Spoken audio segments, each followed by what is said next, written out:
Rise and shine, it's a brand new day. Can and can take the stage, ready to play. Weekdays at 10, the cars and the scene. Coffee in hand, they're living the dream. Question in the voice, got the whole town awake. Bringing fire to the mic, make no mistake. Shows in the corner, spitting out facts. Dropping truth bombs, ain't holding back. Can and can in the morning, feel the heat.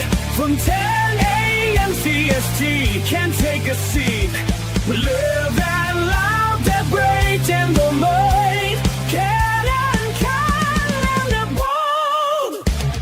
Light up your speakers, crank up the sound. They're talking about life upside down.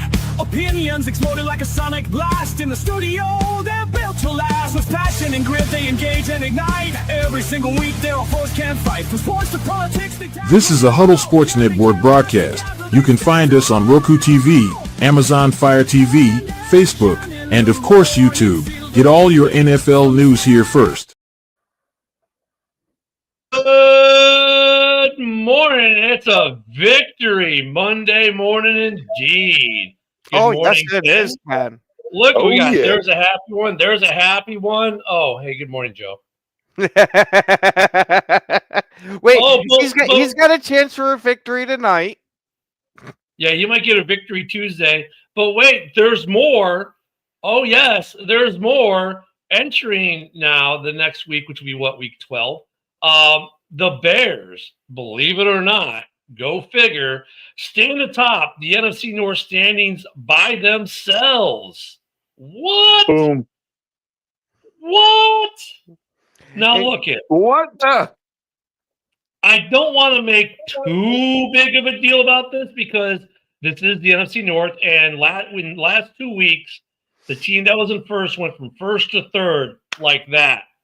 There's a half game between the Bears and the Packers, and there's a full game between the Bears and the Lions, and there's still a lot of division football left to be played. However, all you shit talkers out there who said the Bears would be lucky to win 6 games this year, okay, you can suck it. To be fair, I did say 7. Right now, 7 wins on atop the division. With all your teams looking up, going, geez, we wish we were there. Well, the Bears happen to be there. Now, look, did I think the Bears would be atop of the division at this point in the season? I was happy with 9 or 10 wins on the year. It still may happen that way. But I just think it's great to show people how you should not discount teams out of your prejudices because, I don't like them because they suck. No, this is the NFL. Last year, John Dorn, doesn't mean shit this year, all you, because last year was, guess what? Last year. I'm just saying. Yeah, I was going to say there's a hell of a difference between last year and this year. Last year, the Detroit Lions were in the playoffs, and as of right now, they wouldn't make the playoffs. They are the 8th seed. Oh, wait, but it gets even better. As of now, the freaking Kansas City Chiefs aren't even in the playoffs. Thank God. And I'll tell you what, you guys were right about that. I mean, I think all you guys are almost on a unified front about that. Myself, I was not. But Kansas City, they got problems now, man. Like, there's no way around it. They have issues. They really do. Here's what it is, honestly. With Kansas City, I mean, 9 years winning division, that's freaking just incredible. Insane, right? Incredible. Yeah. But like the AFC West was like the AFC version of the NFC North, right? Because like forever, the NFC North was just crap. The whole division got good over the last couple of years, was getting good and is good. The West had the same type of thing. So the West is the Kansas City Chiefs are the AFC West version of the Green Bay Packers in the North, except the Green Bay Packers are having more success than the Kansas City Chiefs are this year. So, I mean, you figured that was going to happen. And with the war of attrition that they've had, unlike the Packers, they've had some attrition, but not like Kansas City. You know, you lose a guy like Tooney, you lose, Tyreek Hill, you start losing big names year after year after year. Eventually, it's going to catch up with you. Eventually, it's going to catch up with you. And it is catching up with them. And their offense isn't as potent as it used to be. Their defense is still pretty darn good, keeps them in games, but it can't hold out forever. So, you put a good defense on the field all day, eventually they're going to break. We saw that last night. Yep. And you see, like you said, you see how Tooney's playing this year. Like, a lot of people thought he might be washed up because of his Super Bowl performance, even though he made All-Pro first team. Yeah, I mean, I expect him to be at least a Pro Bowler this year. Like, he's playing great. And that's a huge loss for KC. Even with Fred, the ref ball, are. with the ref ball, Kansas City couldn't win. Like, no. How many penalties did Denver have yesterday? No, I'm seriously asking. No, I mean, like that pass interference, that last one was kind of crap. There were some crap calls in a lot of the games. Like there are people complaining about the Eagles Lions game, about the PI in that game too. That's the one thing about the Bears Vikings game. I can say I think the officiating overall was one of the better officiated games I've seen the Bears in this season. Like there were very few penalties between both teams for stupid stuff. I mean the Bears have their standard, formation penalties. They get a couple of those a game still, but that's something they can clean up, and that's part of Ben's offense though, man. It's part of learning his offense.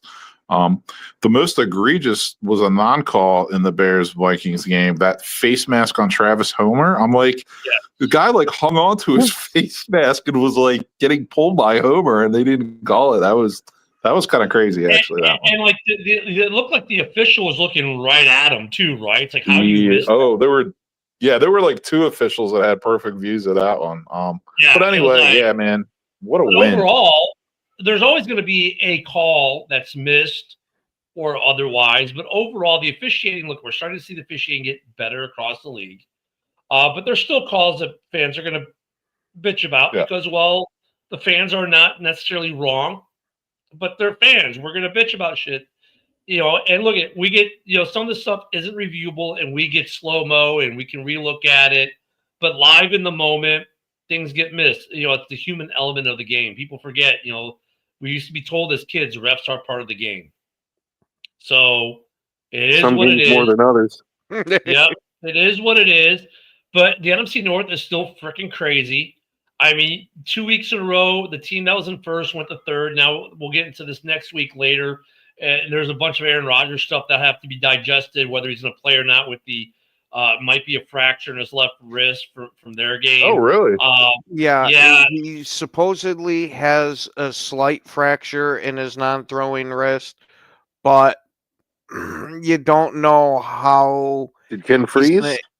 How he's actually going to be able to come out and perform, because that wrist we saw with Jordan Love's thumb, that even though it's on the non-throwing hand, can still kind of mess up the snaps a bit. So who knows? I wouldn't be honestly shocked if he's out for a game or two. That's one game I just didn't get a chance to watch yesterday. I'm going to go back and watch that game, the Steelers-Bengals, since the Bears play the Steelers this week. The old man versus the old man. Yeah, it was a game of old men. Fred, switching over to the Lions, because we know Lions fans are going to be all over this show this morning because they lost. Losers. Just kidding. Ken, let me know when you want to dive into that Lions-Eagles game, because Broski's got some good stuff waiting for that one. I know, but I want to go into the tush-push thing last night. So it was funny. The first time that they flagged it, they actually called it wrong. It should have been a penalty for encroachment on the Lions, but the Lions got the call for the false start. The whole thing with the hand checking was interesting because in the replay, it showed very clearly the Lions player hand was across the line. And the Eagles player's like, hey, his hand's across the line. But he's moving his hand to tell the officials, like, hey, look, he's across the line.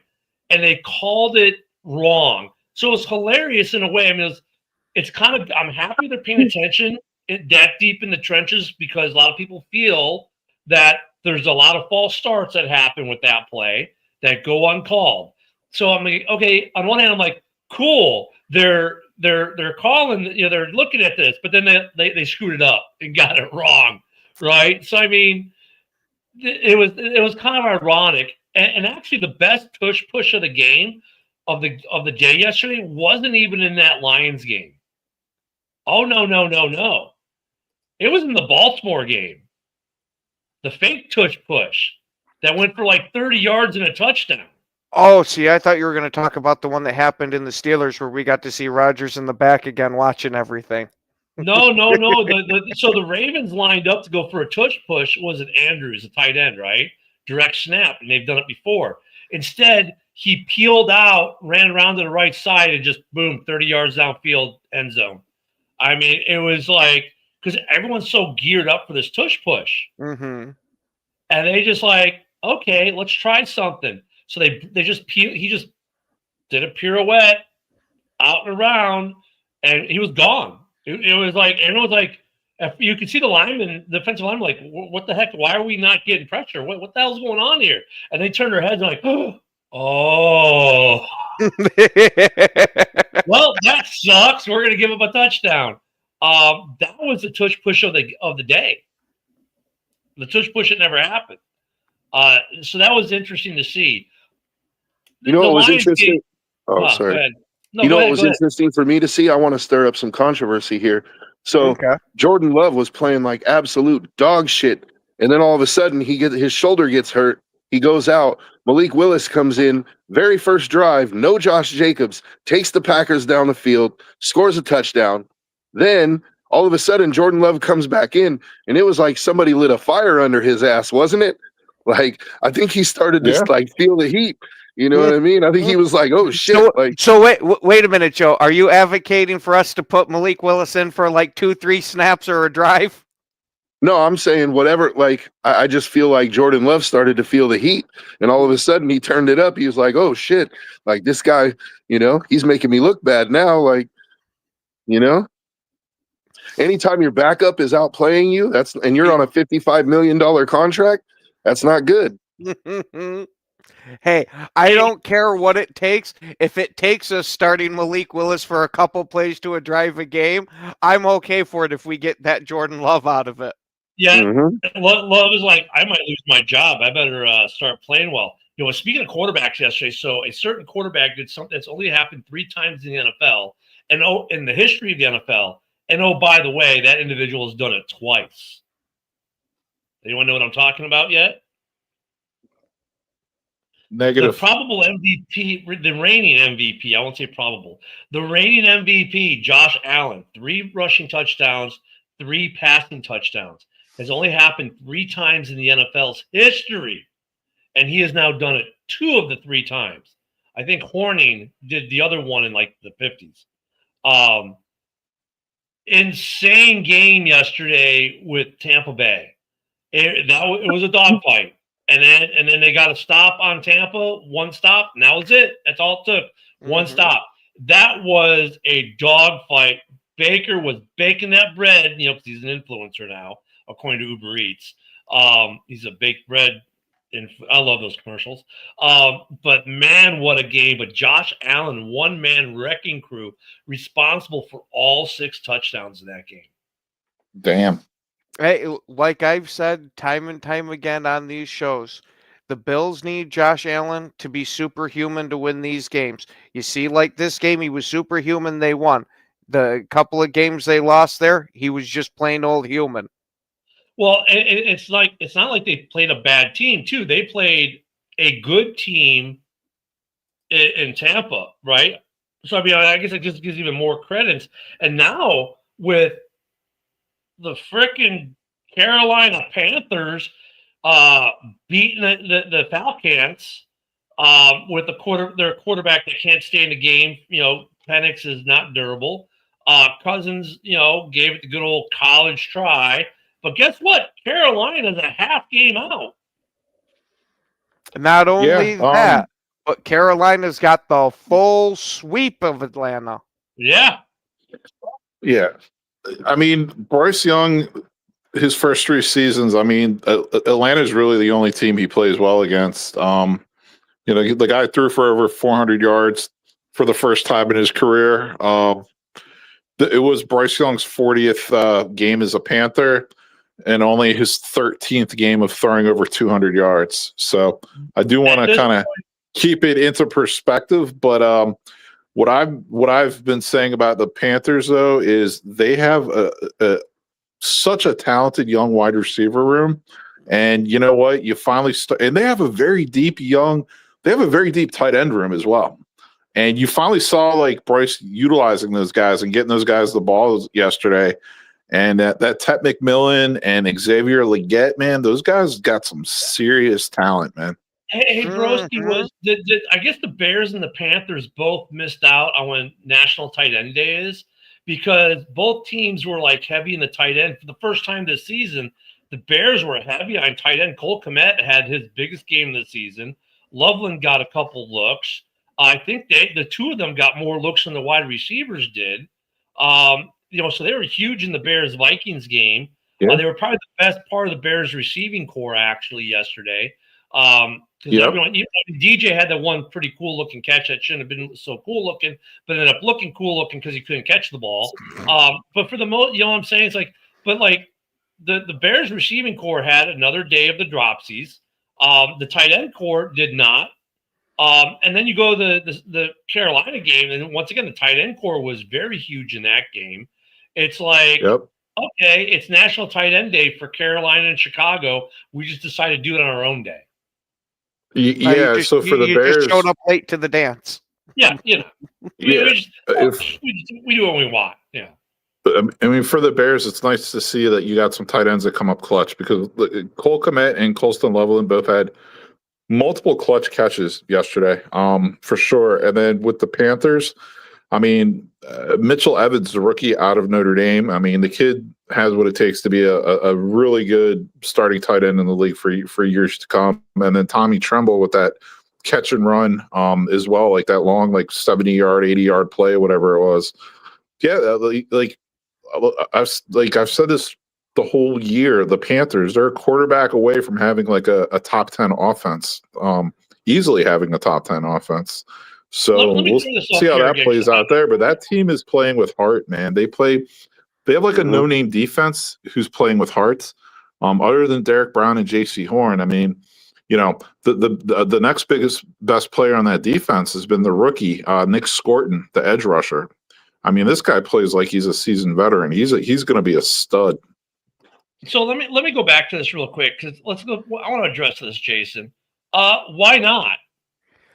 Run away with the way, seriously, like, look at guys like Jason, the same guys. Oh, the Bears will be lucky to win 4 or 5 games this year. The Bears are going to suck. The Bears are going to be the defense. The Bears, blah, blah, blah, bad. Dude, look at the division right now. Who's in first place? Who is 7-3? Have we not seen this entire season that anything is possible in the NFL? Have we not seen how when you keep counting teams out, these teams keep winning? I mean, look, you can say what you want about the Bears. Do I think the Bears are going to run away and win the division outright? No. But today, the Bears are in first place, so deal with it, Jason. And guess what? If the Bears win next week, they're still going to be in first place, so deal with it again. And then if the Packers don't get their heads out of their 5th point of contact offensively, they could very well lose to the Bears in their first meeting at Lambeau. So guess what? You'll have to deal with it again. And guess what? If things don't keep going, if they keep going the way they're going, you're going to be dealing with it for the rest of the season. Yeah, and you know, I really just want to touch on something here with Lions fans. You know, like I've been saying, when you have a window to win a Super Bowl, you need to go all in. Okay. As you can see, Penei Sewell, Amon-Ra St. Brown, Khalif Raymond, you know, and Ragnar retired. Like those guys aren't the same players this season. Like they're not. Penei Sewell is no longer this stud right tackle who's the best in the league. He's not. Amon-Ra, dude, this guy has major issues. I don't know if it's the diva thing that he's got his podcast and his blue hair and all this. I don't know. Maybe it's a lingering wrist injury. Don't know. And then you got like, it's just, you know, David Montgomery runs like he has a piano on his back. Like, you know, there's just so many. Eric Decker's breaking down. Like when you have a chance to go all in, Kirby Joseph, your 9 interception safety from last year, guess what? He's missing half the games this year. So you need to go all in while you have a window. Jalen Phillips, a guy that the Lions probably should have pursued. You saw what he did to the Lions last night. It just comes back to bite you in the ass, man. It's we're good. All our guys are good. Our backups are awesome. And then when you find out they're not, that's what happens. And look at the Bears. Realistically, the defense right now has not been great. However, the news on the horizon is what? JJ's back at practice. Spidey's coming back. Yep. And we'll have Edmonds and Edwards both back at linebacker. Yeah. We could this week actually have our 3 main guys who have been out for most of the season back this weekend. The fact that we could actually have the projected week 1 defense that we were hoping to have, that was a top 10 defense last year, back together this year. So I think the Bears defense will see some improvement. Hey, Broski. Yeah. Mitch wants to remind you. He wants you to slow your roll because he wants to remind you of what happened in the first game when you guys played them.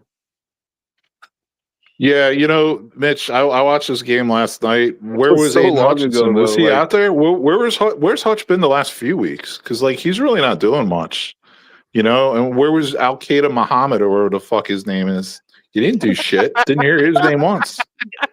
Where's Davenport, this guy that you thought was going to be this miraculous, savior? Oh, we got Davenport. Yeah, okay. See how that works for you. Now we're living in the past here. Let's go back to week 2 again. Yeah. And look at week 2, Mitch, which was like 2 months ago. Which is like forever in the NFL season. This happened. Yeah. Guess what? You got smoked in week 1 by Green Bay. You got smoked. So really, do you want to go there? And Mitch, let's not forget Jared Goff. He's such a baby. He's such a prima donna. Those players were right calling him that. He can't even throw when the wind's up a little bit. He can't throw in the weather. And guess what? You get to come to Chicago last game of the year, son. Have fun with that one because you're battered and bruised O-line and you're battered and bruised Jared Goff. You're gonna have a fun game that one. The Lions better be careful. The Lions better be careful, or they're gonna Allahu Akbar their whole season, dude. and dude, having Dan Campbell call plays, having Dan Campbell. Let me hold on. Hey, Woody. Yep. I actually was able to get to you. Hey, Woody. They said that they will see. Here we go. Mitch says he will see us soon. I don't know where Mitch gets his calendar from, but it's a long ways away till the end of the season, isn't it? Yeah, and when we played them, it was the second game of the season. Yeah. You never know. It's a division rival. I mean, he's probably, still picking up his wounds from yesterday, going 0-16 on 4th down. And that was a hell of a fake punt. I want to say, all Detroit Lions fan, that was a hell of a fake punt. You faked everybody out. Get the fuck out of here. But you never know. That game might be for seeding in the playoffs. You never know what's going to happen because, and Ken, Packer, Blacker, no Call of Duty player. Hey, I'm on Call of Duty. You weren't on yesterday. Yeah, Gears of War. But anyway, that was Saturday. It was the last game of the year last year, and the Bears won. But why did the Bears win, Ken? You want to let us know? Go ahead, Ken. Let me know. Come on, you want to say it? Come on, Ken. You hear me? Let's go, Packer backer. Why did the Bears win last year in the last game of the year? Oh, that's because you played our backups. Yeah, that's right. Yeah, but they're all Hey, I don't want to disappoint you, Woody. I don't want to leave you disappointed like you were last week in fantasy football. That's fine. It's not a money league. I don't really give a fuck about that one. But you never know what that last game's going to be. But Mitch, it's not soon. It's we'll see. We'll see what happens. But Bears have their own. Bears have their own worries about, blew another game, like game 1 last night, and again the wife had to leave the house because I almost fucking threw something through the fucking TV, but it all worked out.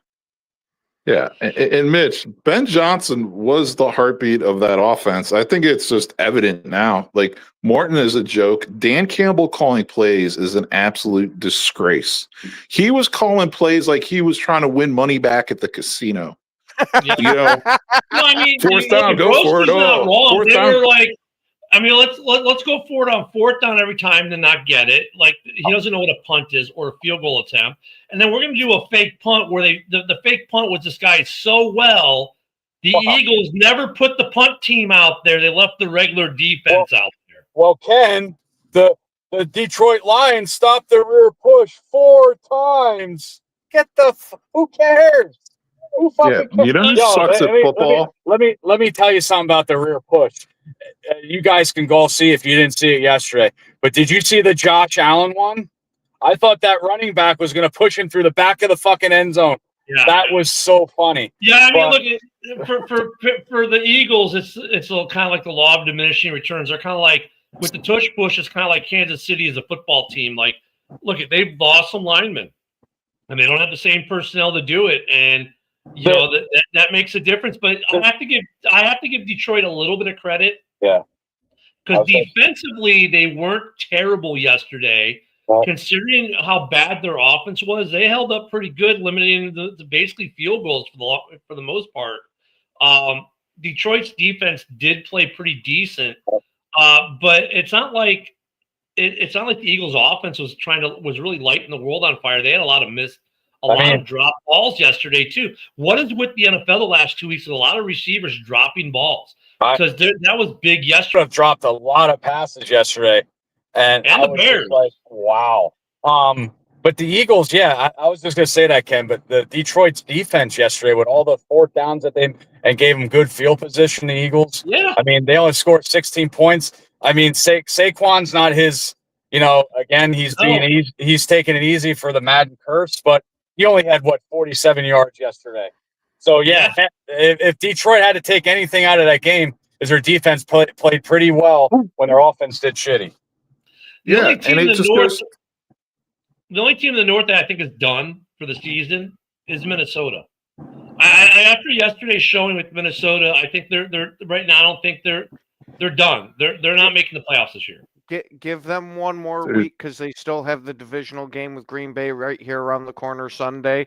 And if they lose that one, that might spell it. And I wanted to ask Ken. I mean, I know everybody was shitting themselves yesterday, worried about their games, but did you have any worry against the Giants at all? Yes, absolutely. I did. With it being a new head coach and with Jameis Winston being the quarterback that was starting, I knew they were going to come out with a lot of enthusiasm, and they absolutely did. It's just we happened to be able to edge them out. And, man, did I call it that the game was going to end on a Jameis Winston fumble? So Ken, it wasn't a fumble, but it was intercepted. But it wasn't a fumble at the end. So Ken, with the interception, the way the interception was before that. That's what really ended that game. So Ken, with Green Bay's offense and how you're worried against the Giants, you're still not worried about us, are you? No. no. Son of a bitch. You really expect me to say anything different? No. But really, that one will be a dogfight if I'm being truthful here. Hey, you know who I'm worried about is the Bucks. Like, they started off so strong, but haven't they lost like 3 out of their last 4, or maybe even a few straight? Like, yeah, after that Eagles win, man, they just went down. Like, I don't know. Like, the Bucks, they have injuries and stuff, but if they don't get their shit together, like, they might get overtaken by Carolina, dude. Like, I love Mitch. Yeah, they played each other twice too. They still have to play twice. Mitch, no one's saying the Lions are done. I don't know where you got that. Anyone says I never said the Lions are done. Ken, did you say the Lions are done? Mitch, clean your ears out. Okay. Yeah. And I by didn't the even way, say that. You can make fun of Caleb all you want, but guess what? He's doing better than Goff this week. And just for the record, I actually did say that the Lions are in danger of Allahu Akbaring their season. I did say that. And Ken, I don't know if you saw the Bears press conference yesterday with Ben Johnson handing out three balls yesterday. Doonervay, and he actually gave one to Kevin Warren because it was his birthday. But that game yesterday was just, oh my God, dude. I was like, here we fucking go. Here we go. He said the Vikings were done. Yeah. You need to get I'll tell you what, your head out of your ass. The Packers have a chance to finish the Vikings off for the season, I think. If the Packers beat the Vikings on Sunday, I think the Vikings are done for the rest of the year. And you know what? There's actually a rumor going around that J.J. McCarthy is actually still injured, and they just threw him out there anyway because they're like, kid, suck it up and go out there and play. So there's a rumor that, like, he was almost not forced to play, but kind of pressured to play, even though I think it's his hand or something, his wrist isn't really 100%. Yeah, because he wasn't as mobile. He wasn't as mobile yesterday as he was in week 2. And honestly, like the overthrows that he had and Caleb had in the beginning of the game on those deeper balls, I'm not pissed at. I mean, no one should be pissed at either for him. On a couple of those, it looks like on the Bears one, it looks like, okay, in the first one, who was it? It looks like they slowed up. They throttled down a little bit. Okay, fine. 30, 40-yard balls aren't perfect. It's a hard science, right? If a receiver gets held up at all, that's usually all it takes. Now you're off the step. Those balls weren't like grossly overthrown. They were in the ballpark where maybe a receiver didn't get slowed up, maybe a catch was made.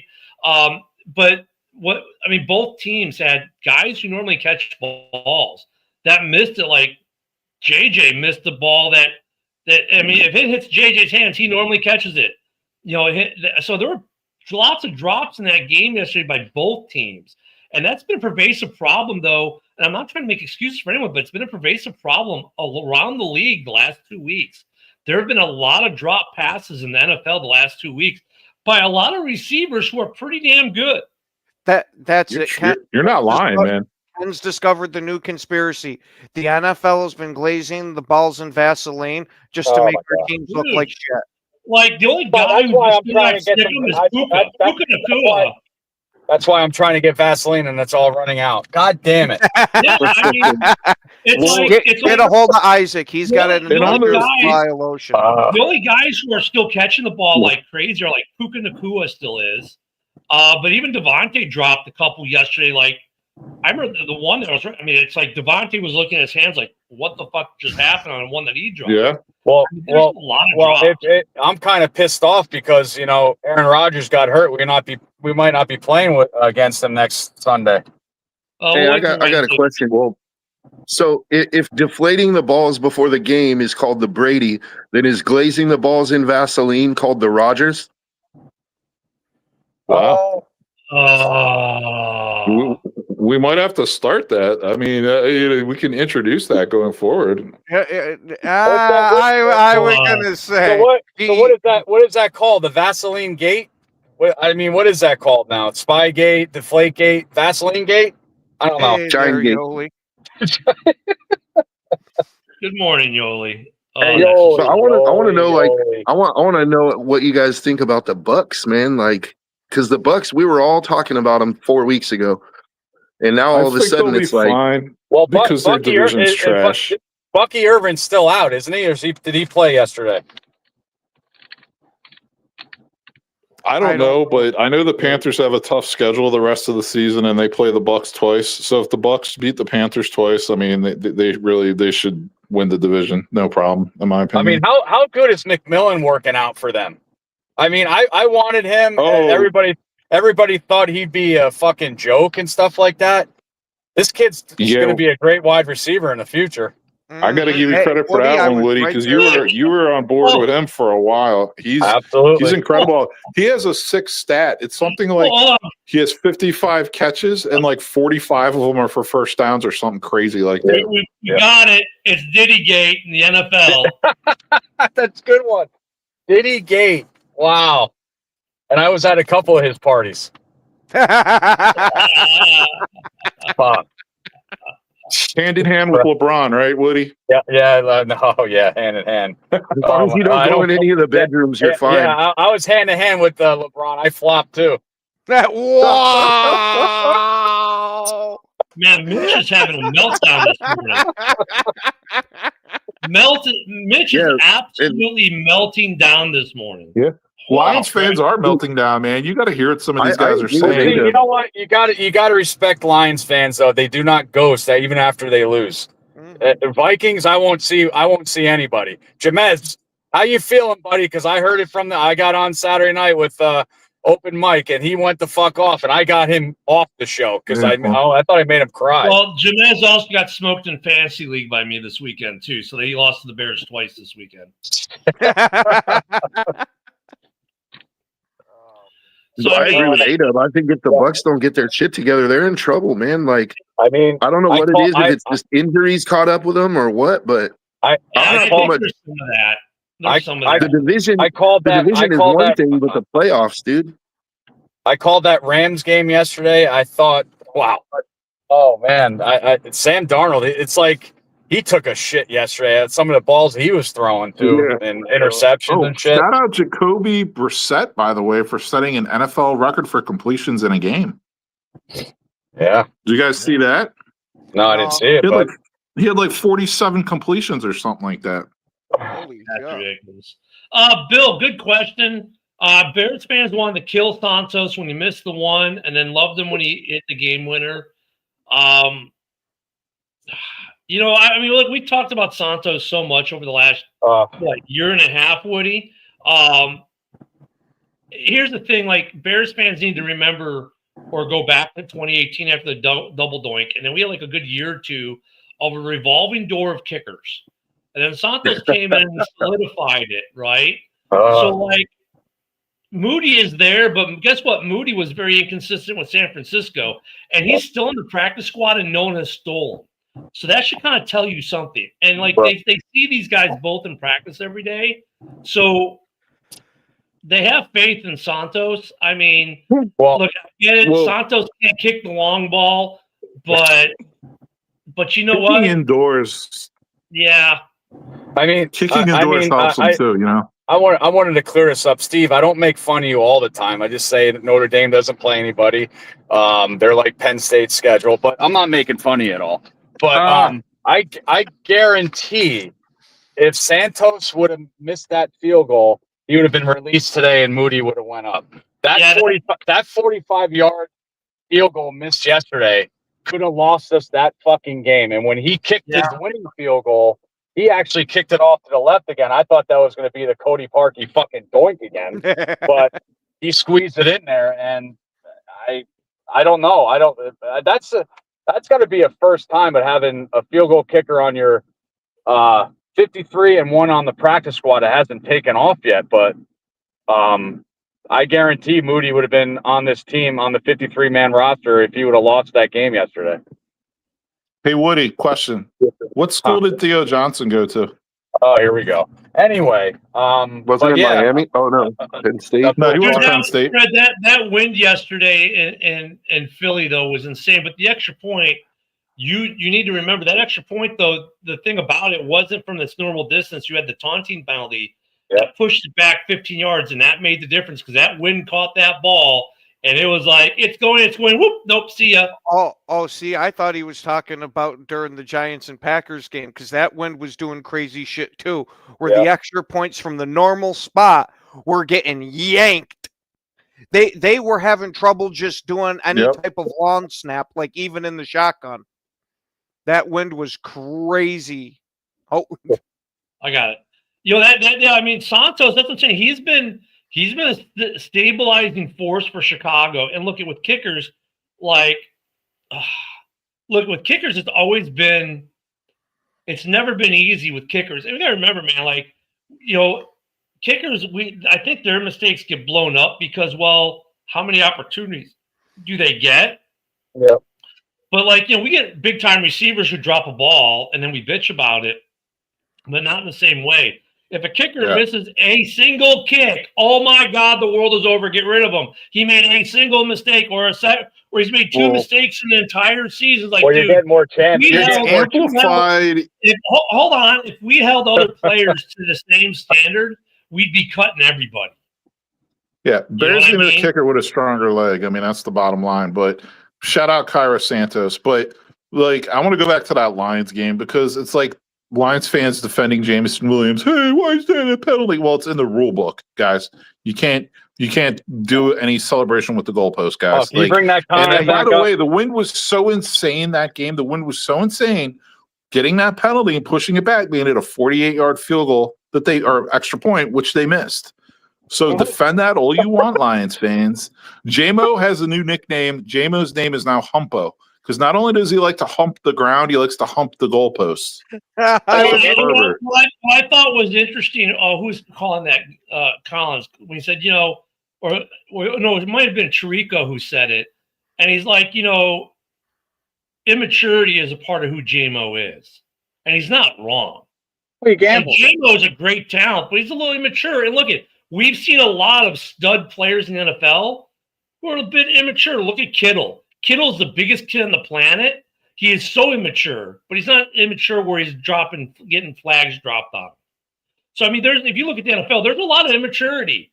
It's just there's variant levels of it. And JMO, unfortunately for the Lions, is a variation of it that draws penalty flags, whereas a guy like Kittle, who's very immature, doesn't because of the way he does it. And I mean, like we've had guys like T.O. with Sharpies and get your popcorn and Hall of Fame jackets and all kinds of weird stuff on the field. But man, you got to understand, some of these you're going to get penalized, and it's not just like, well, you're going to kick it off and for back. No, it's going to affect the field goal. And look, let's be honest. In most cases, that penalty doesn't affect the extra point. They make 99% of them. But when you get a game like last night where that wind in that particular end zone is so horrendous, and if you guys watched that when they were talking about pregame with both kickers warming up, they both had the exact same thing. They were trying to go further left. That ball was just 90 degrees to the right. So everyone saw the kickers could not kick anything in distance in that end. And yet, I'm going to do a penalty that makes them kick from 48 yards. Like, really, dude? JMO slid down that pole like he was at a Diddy party. Probably not the first one he slid down. Fred, it doesn't matter if you're 55. Your wife will always say it to you because that's what wives do. Not mine. Fuck no. Nope. Not at all. Nope. No, we need to get Jody on for comment on that. I bet she'll. Yeah, she knows better. So what a week! I mean, look at you were almost. Who was it, Ken? I think you said that, and I know I said it was a game that could have been. Tennessee almost pulled out the upset. That was a good game. That was a good game. How about those Jaguars? Yeah. They smoked the Chargers. How about going back to the Bears game? How about the referee staring right at that face mask call? Didn't call it either. Oh, we talked about that a half hour ago, buddy. Fuck. Well, I had to go off about that because I know these refs are humans. They miss shit. But if it's right in front of you and you actually he's running in one way and you see his eyes facing you in the back, that's a fucking call. Dumb fuck. But anyway, whatever. Either that or he needs an exorcism. Yeah. How are you going to say, Woody? Come on, the refs aren't human. It was like Leon getting knocked out on Saturday night with his fucking eyes. What he looked like. Jesus Christ, dude. Oh wow. Yeah, shit. I think his eyes still read tilt. Wow. Well, I your show's at 3. I gotta see if I don't have an appointment at 3:00. I'll come on. I'll talk about the fights on Saturday. Hey, you're more than welcome to, Woody. The Rams did something that no one has done all year yesterday. They beat the Seahawks when the Seahawks were the road team. No, remember that doesn't count because in LA, usually the away fans have more fans in the stadium. So it was still a home game. I think it was there was a lot of Rams fans there yesterday. I mean, look at that's the first loss they've taken in the last 10 road games. That's a big win. Like, and we were talking last week about MVP candidates. Like Stafford's still there. Yep. Yeah, and Fred brings up a hell of a point.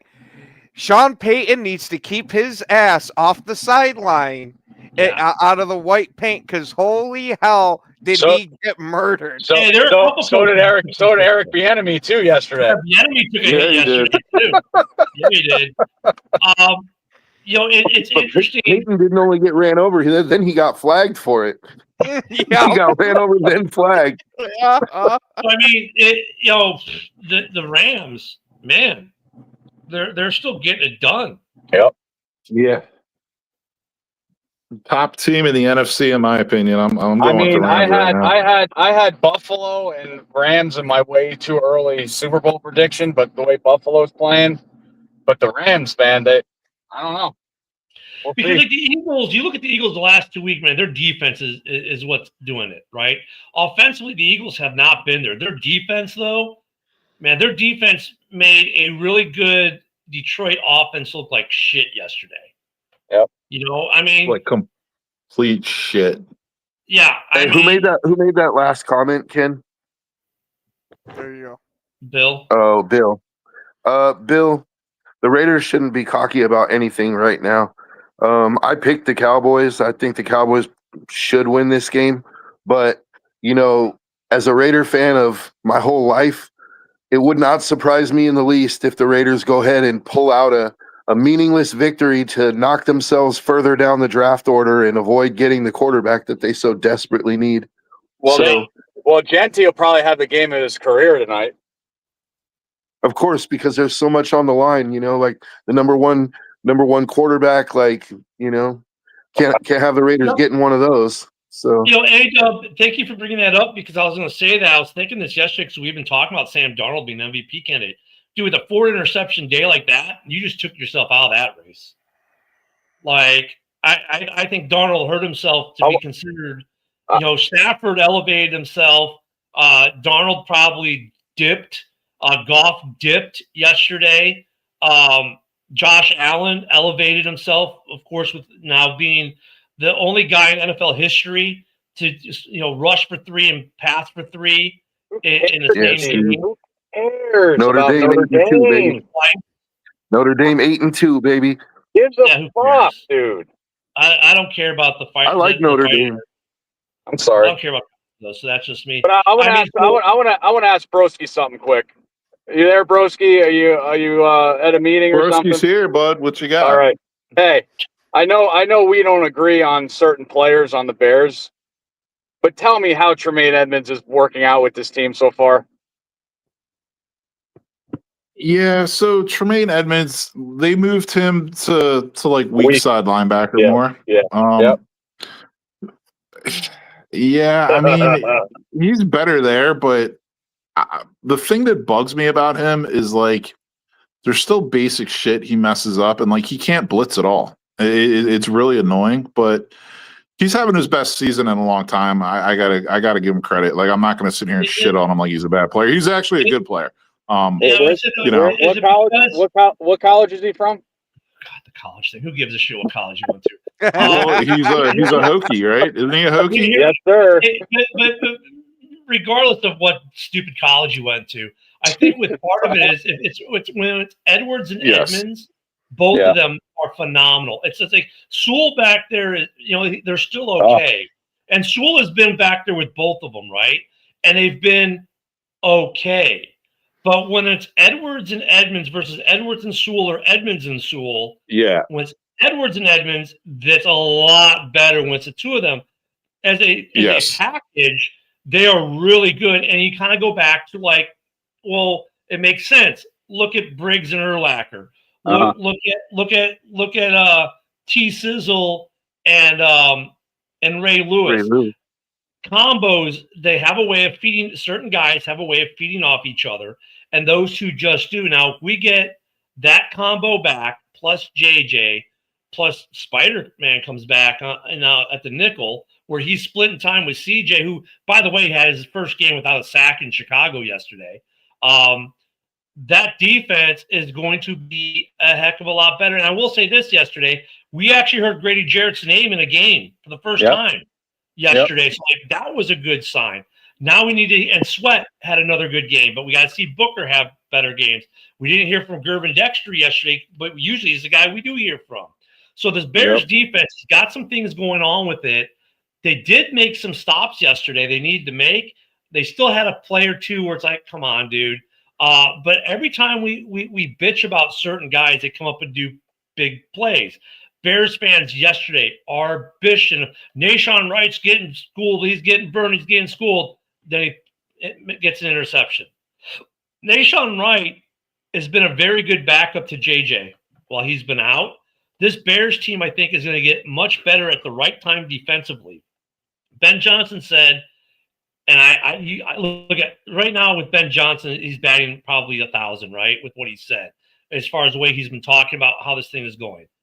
He said, we'll be playing our best defense in December. Guys, we're not in December yet. Well, see, So, that's true. I mean, the defense was, showed up a little bit yesterday. But the other thing I would bring up is that last series, the play calling. Like, you got to stop running on the outside because that's where Minnesota is strong with their defense. I mean, we lost a couple yards with Swift on that last drive that make the field goal even longer.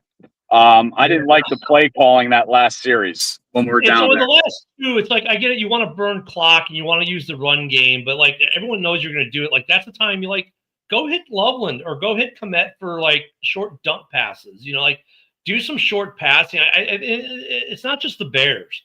Every team does this in the league with about 6 minutes left. They get the ball, close game or not. They're like, we're just going to run.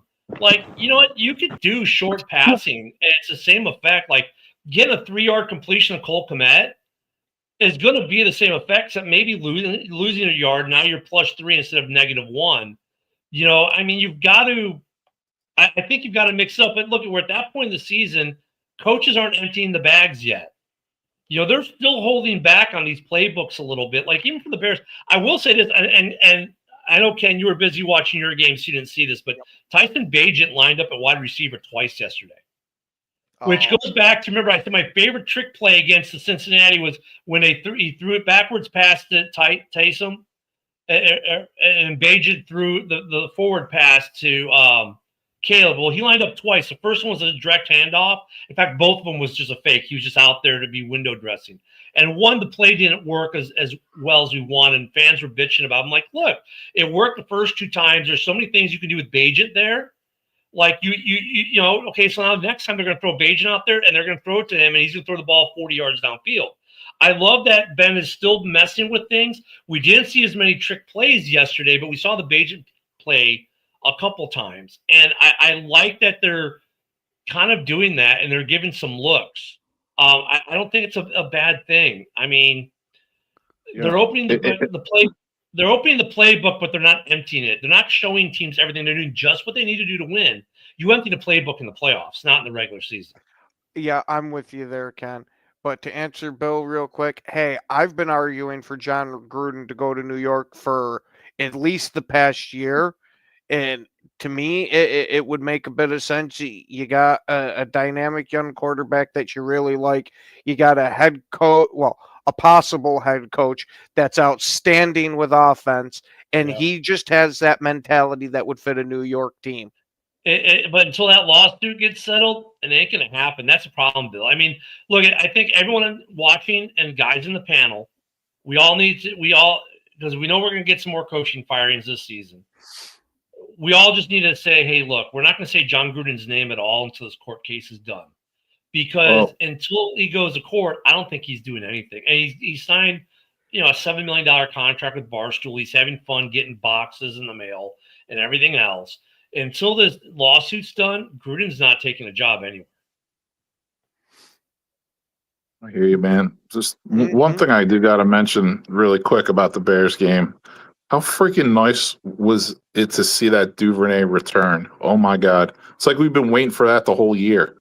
Yeah, that's what Ben said, too. He's like, he's been so close so many times, and he got one at the right time. And that's the difference with the Bears this year and, let's say, the Vikings last year, right? Or in the Vikings this year. Last year, the Vikings would get that play. This year, the Bears are getting those plays. That's the scary thing about how close the NFL is. It's one play. One time, last year we don't get that return. This year we get that return. And it sets us up. Last year we get a field goal block. This year we don't. That's the difference in this league. It's like one play. And hey, Bill, there's only two things wrong with your whole Justin Fields thing that you posted in there.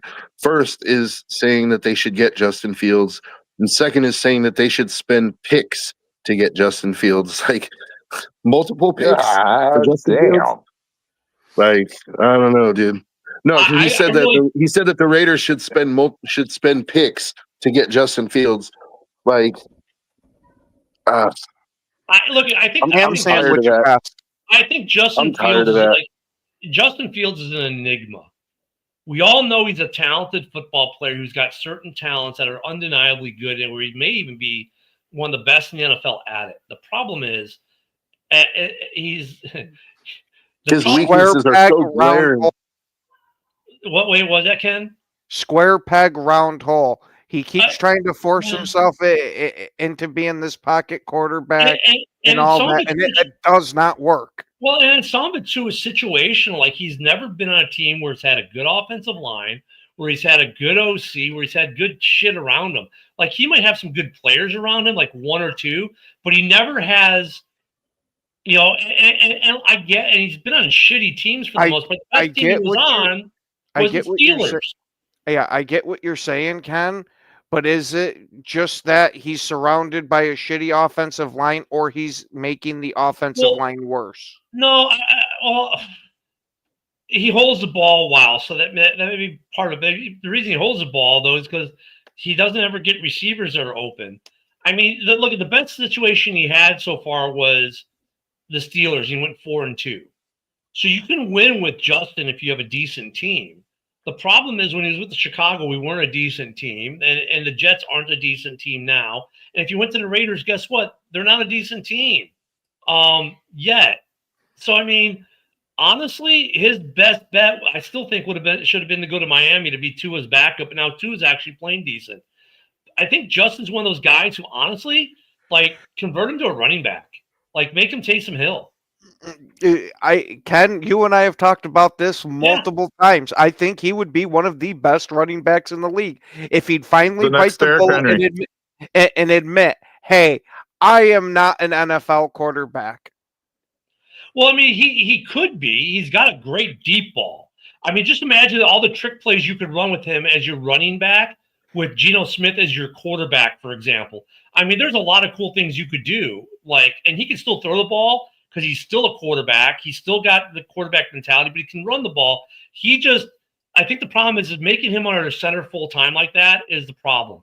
Like, make it where he has everything with him is an RPO, and let defensive coordinators really try to figure out what's happening when you see him and Geno back there, for example. Is Geno throwing? Is Fields running? Is Fields throwing? Is Fields running a route? Is Geno running? I mean, you could do some pretty crazy dynamic things. I'm just saying. I don't think it'll ever happen, though, because it's an ego thing and everything else. But, I mean, Fields, you better just get Fields on a good team to see if this kid's really got it. He's a frustrating player because you see flashes, like the kid could be good, but then you see, like, what he's done, and you're like, well, Broski's got a litany of arguments that aren't wrong. He honestly reminds me of Kaepernick. Great deep ball, can run, can't hit anything short and medium. And that's what got Kaepernick out of the league, and this is what will get him out of the league. That maybe like I said, his strengths are phenomenal, but his weaknesses are so glaring, dude. Like his short and intermediate game is hot garbage, dude. Hot garbage. I don't know, but hey, Victory Monday, the Bears are atop the NFC North for the first time since I think like 2018. So rejoice, Bears fans, for at least the week. We've got Monday Night Football. We'll be talking about tomorrow. The Raiders and the one-star rating system play tonight. So it's 1 star versus a half a star? Yeah, basically. So we'll be back here tomorrow morning to talk about that. Thank you for everyone for showing up. Thank you, everyone, for being here this morning. We're about out of time. JB will be next to talk about the Lions-Eagles game on his show. I'm sure there'll be some tears and some adamants about how they're not that bad, but the offense sucked yesterday. Anywho, have a great day, everyone. We'll see y'all tomorrow. Bye-bye.